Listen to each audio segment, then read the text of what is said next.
Welcome to your Beaufort County News Headlines. I'm Matt Goldin, and here are today's top stories. The South Carolina Emergency Management Division, or SCEMD, unveiled new evacuation zones for the state last Thursday. Emergency management officials joined Governor Henry McMaster in North Charleston on Thursday to share the changes, which mark the first major change to the state's official evacuation zones in several years. Hurricane season starts June 1st.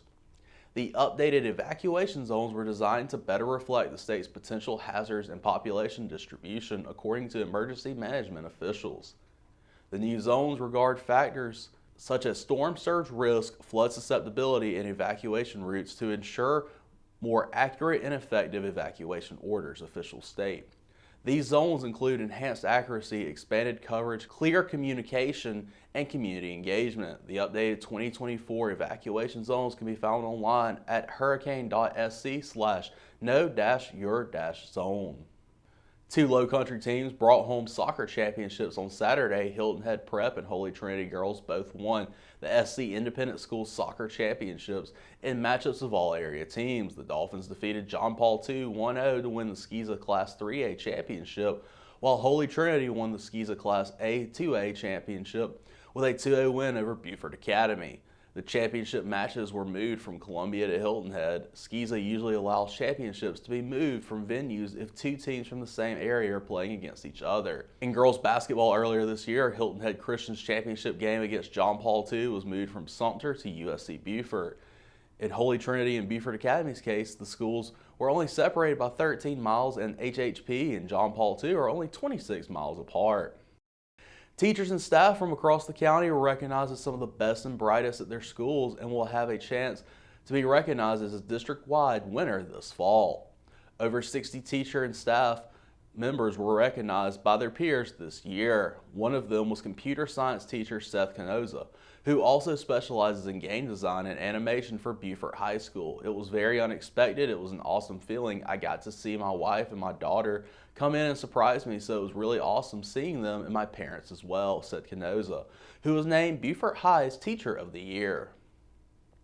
A historic black church in Beaufort will unveil a sculpture of Harriet Tubman on the 161st anniversary of the raid she led to free more than 700 slaves from low-country plantations. The June 1st unveiling of the sculpture, which is 8 years in the making, will add to the long history of Tabernacle Baptist Church, where Civil War hero and South Carolina lawmaker Robert Smalls was buried in 1915. Born enslaved in Maryland in 1822, Tubman is best known as the conductor of the Underground Railroad, as she led at least 70 slaves in Maryland to freedom before the Civil War. But her work in South Carolina during the Civil War often gets overlooked, said Reverend Kenneth Hodges, the church's pastor of 29 years. The monument will be the first in the state, marking her daring mission in June of 1863 along the Combahee River, he told the SC Daily Gazette on Monday. The raid made Tubman, known as the Moses of her people, the first woman ever to lead a major military operation in the U.S., according to the Smithsonian. She remained the only African-American woman to lead troops in the Civil War, according to the National Park Service.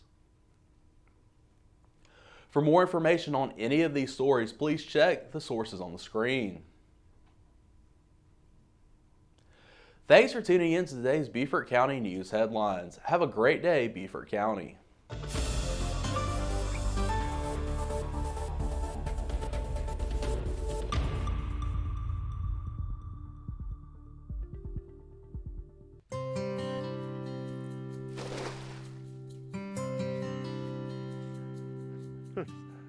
Some great stuff in here. Wow. You know, the salt marsh is home to an incredible diversity of life, like these fish. It looks like there's black drum in here, gizzard shad, and a couple other species. If you want to learn more about what animals live in the Low Country, tune into Coastal Kingdom. Watch Coastal Kingdom on Beaufort County Television.